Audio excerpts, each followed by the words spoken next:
अहमद चाचा, शायद तूफान की टांग टूट गई है। ये क्या कह रहे हो तुम?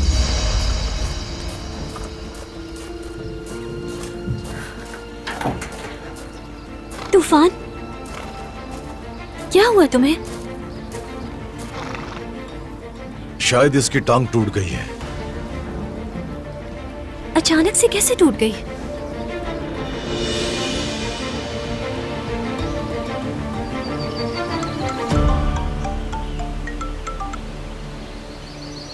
हेलो वरन बेटा, फौरन अस्पताल आ जाओ।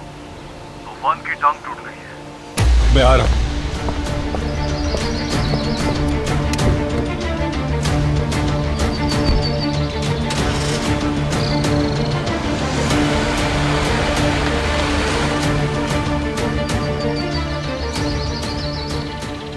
ये तकलीफ में है, क्या इसका पाँव हिला सकते हैं हम? नहीं बेटी, ये अभी तकलीफ में है। बारान साहब के आने से पहले कुछ नहीं कर सकते। इसकी हालत तो देखें आप, और आप मालिक का इंतजार कर रहे हैं कि वो आकर फैसला करेगा।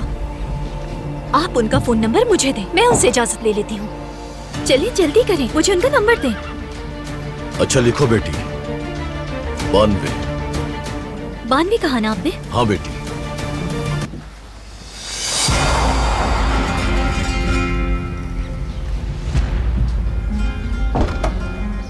अरे बारान साहब आ गए।